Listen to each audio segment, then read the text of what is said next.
everybody, my name is Jade Ashley and I would like to welcome you to a new series on my YouTube channel that I call When the Beat Drops. I actually have my own personal blog that's called When the Beat Drops, so this is like the video version, and what I'll basically be doing is, you know, telling you the top 5 things that happen within music since I love music so much.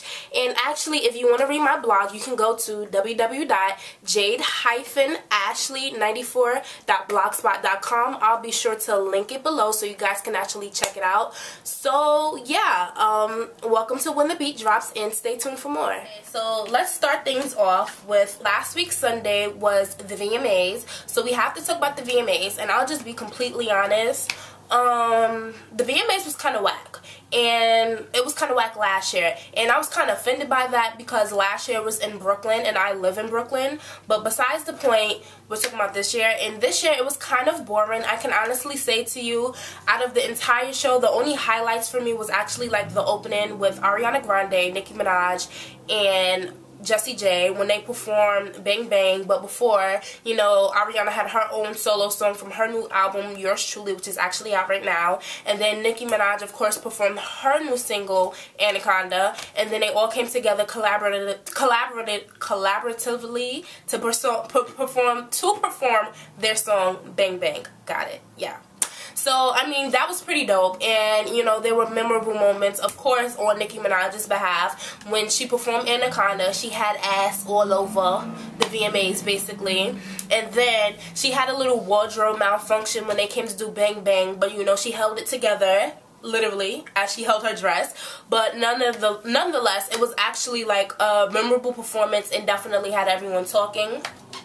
And then for me personally, I felt like another good performance was Sam Smith when he performed his song Stay With Me. Now, I'll be completely honest, and I'm actually kind of ashamed about this, is that I didn't really know too much about Sam Smith. Like, I've heard his song Stay With Me, and I actually heard the version with Mary J. Blige, but other than that, I really didn't know too much about him. And there's like so many people that say to me, I know you listen to Sam Smith, or what's your favorite song on his album, because they automatically assume that I know about him. But, I mean, after watching, you know, his performance at the VMAs, you know, this past Sunday, I have to say, kudos to Sam Smith. I actually brought his album, so I'm actually interested in actually doing an artist spotlight on my blog about him, because he's like a really great vocalist. So actually, if you guys check out my blog, you should see that soon. And other than that, I didn't really find the awards to be, you know, that interesting, other than Beyonce, of course. You know, that's what the night was all about. Like, after, you know, watching all of the moments from the award show and, like, watching all the performances, all I kept really thinking about is, when is Beyonce gonna come on? Like, I want to see Beyonce. Like, so that was basically the only thing I really cared about. And, of course, Beyonce slayed. Yes, she did. Like, I've actually been to the Mrs. Carter World show last year, and also this summer I went to the On a Run tour with my friend. So like, it was some numbers from like those 2 shows that I've actually seen. Well, no, technically that I sing from On the Run, because, you know, everything she did for Mrs. Carter was not on her new album, and she basically performed like her whole new album as she was honored with the highest award of the night, which was the Michael Jackson Video Vanguard Award. So automatically, before Beyonce even touched the stage, you already knew she was going to slay, but she just did an outstanding job. And when I tell you, in the middle of her performance, I started crying. I could not even lie about it. Like, I started crying because she's just so inspirational. Her performance, her work ethic, her body, like her entire catalog, and she just continues to grow and grow and become better, like, as the years go on. It's like Beyonce can do no wrong in my eyes, honestly. And then to top the night off, she was awarded with her Moon Man from Jay-Z and Blue Ivy. And just to see Blue Ivy in the, you know, audience, she's sitting there with her mom was singing Flawless, she was like, or whatever, and then she even said like, mommy, mommy, like when it was on stage. So like, that was just like the sweetest moment. And then you can tell that she was really at a loss for words as she sat there and cried. Like, it was just awesome. And that, I guess, like, MTV knew what they were doing when they were like saving the best for last, because, you know, everything else honestly really did not matter afterwards because the award show was over. But yeah, that was definitely the highlight of the VMAs. So the next topic, this brings me to Karrueche, Tran, and 106 in Park. So the day after, I want to say like it was the day after. I'll be honest, like I watch 106 in Park here and there, but I don't watch it consistently every day like I did. But ironically, I actually captured it this day, the following day, which is actually Monday, and there were a guest host on. It was Karrueche, and I'm not sure of the other young man's name. He probably is older than me. He might not be a young man. I might actually be a young woman compared to him. But yeah, they were co-hosting on 106 in Park, and they were doing like the top 5 memes, or like the top 5 sayings from the VMAs, which was the night before. And one of the things was I guess it was like the line for Karrueche, and she was saying, this is what the things that Blue Ivy was saying during, you know, the VMAs, and one was, I woke up like this. No, actually, I woke up like this because my parents don't comb my hair.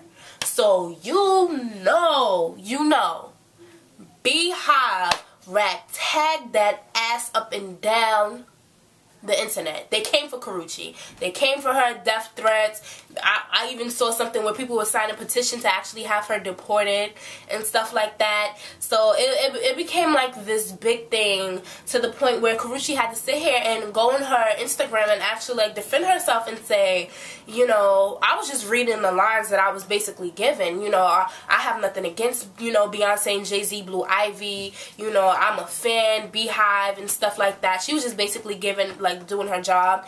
And at the end of the day, Stephen A. Smith, who actually runs everything over at BET, had to, you know, make a statement and actually like apologize, because, you know, the whole thing with Blue Ivy's hair is actually like getting out of hand. Like, come on, she's a baby and she's natural. Like, calm down. She probably has more hair than half of these heifers out here. But yeah, so he had to you know, apologize about that. But here's the kicker. Ever since then, 106 in Park has been off the air. I think they came on like maybe Wednesday or something like that, Tuesday and Wednesday, where they had like a, you know, carnival, you know, themed episode at like 3 o'clock or something, because, you know, Labor Day is like coming up, is like actually this Monday.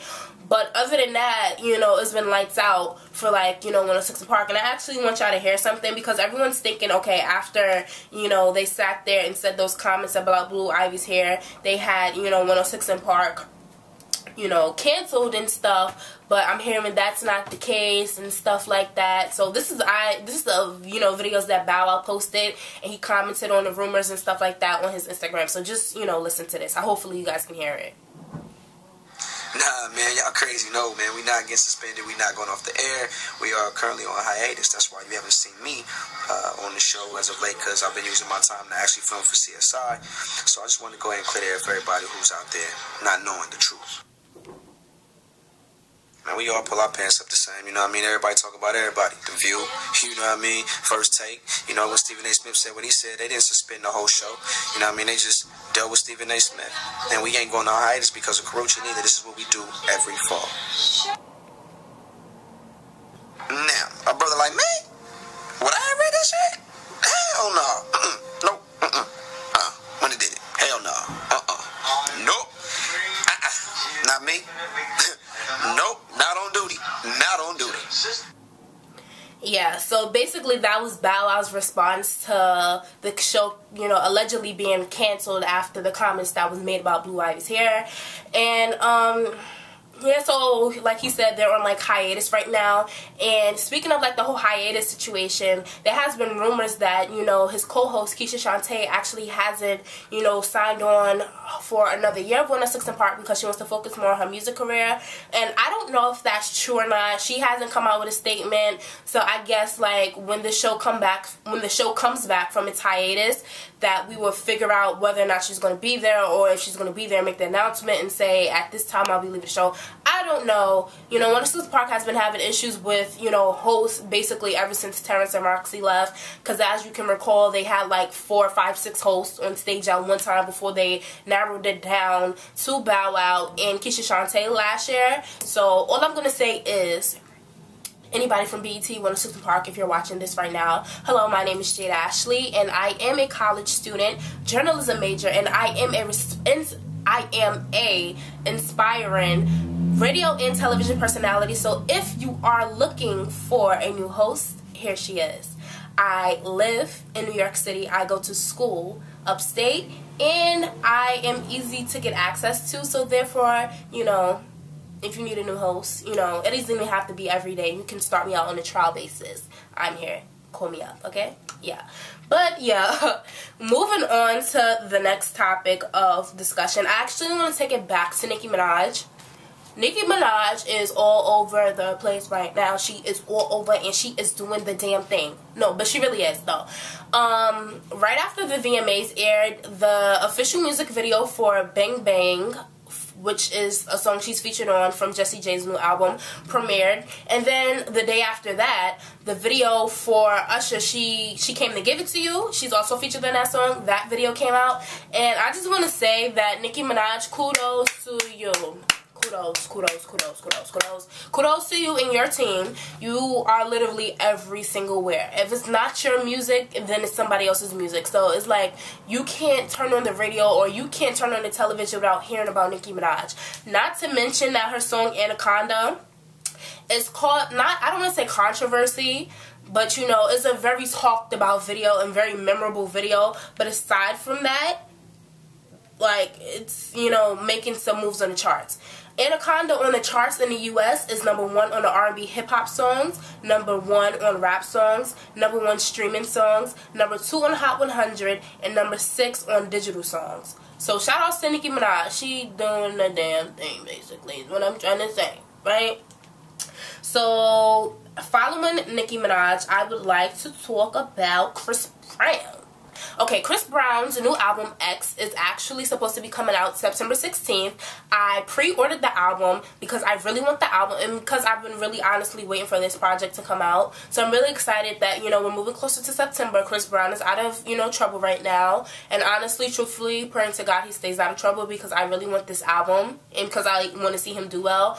But this week he was actually awarded by Vivo for actually having like the most top views. His video for Loyal just reached 100 million views, and aside from that he had 8 other videos that reached 100 million views, and this is what he actually told Vivo about it. He said, "It's amazing to be certified on Vivo. I didn't know that 8 of my videos reached 100 million. I couldn't believe this. Many people watch my stuff. It's amazing being able to see that. I am just thankful for my fans." So shout out to Chris Brown. You know, he had his little troubles here and there in the past, but I mean, let's not deny his talent. Let's not deny his vocal ability. Let's not deny his dancing abilities. So at the end of the day, he's getting his life together, but, you know, true talent speaks, hard work speaks, and he's working extremely hard to not only change his life around, but to devote his talent and his music to his fans, and you gotta give it up. So don't forget, X is in stores September 16th. And I already got it, well, pre-ordered it, so when it comes out I'll have it, and I'll definitely do a review on the album, so look out for that. And let's see, the last topic of discussion, the 5th one, I would like to talk about Luke James. Now, Luke James is actually one of my favorite artists. When I say he's a real artist, he's a real singer. He's not even a singer, he is a singer, because he sings his face off. Like, he's just amazing. So his debut album has been, in my eyes, has been delayed for more than quite some time. But I think today is Friday. Yeah, so actually today he released not only the official covers to the regular album and the deluxe album, but he also released the track listing, and his album has gone through a couple of name changes, but it's official that his debut album will be self-titled, and it will be releasing on September 23rd. So I want you guys to actually go get that because he's such an amazing artist, and I want to actually read, you know, the track listing of the album. So on the album you will have the songs Love, XYZ, Dancing in the Dark, Don't Do It, which is an interlude, Trouble, The Run, Glass House, Exit Wounds, Timex, which is also another interlude, Options featuring Rick Ross, which is actually the leading single for this album. Insane / Bombing Out, which is the third interlude. I Want You. Now, I don't know if I Want You is actually the I Want You that we knew him from like 2-3 years ago. That was actually like his first big single, or if that's just like a whole new song. So I guess we will have to wait and see until the album actually comes out. But yeah, and then the last one is Exposed, and then the deluxe edition includes 3 more additional tracks opposed to what comes on the original. And the 3 additional tracks is Make Love to Me, Options, which is the Wolf James version. You know, Wolf Boy, you know, Luke James. I love him though. But yeah, and Stay With Me. So I need you guys to actually go support like real R&B, because in my mind, Luke and I are friends. I actually met him last year at the Sammy B fashion show during Fashion Week. I'll be sure to enter the picture because we look cute together. But like, yeah, I love Luke James, and he's like really like seriously, to God honest truth, like an amazing artist, an amazing vocalist. Like even when I went to the Mrs. Carter show and he opened up for her, like I was going off for Luke James, because like you have to respect like real artists. Like no shade to nobody, but there's like some artists out here that don't even have like half the vocal ability, but because they have the looks and they have like a major label, not that he's not signed to a major label, but they have like the major label backing them up, you know. So but he definitely has the vocal ability and the talent. So yeah, Luke James debut album releases September 23rd, so be sure to support real R&B and purchase it, because I will. Yeah, so that is my top 5 hot topics, I guess you can call it. No, Wendy, but my top 5 hot topics in music this week. So be sure to check back with me next week. Bye.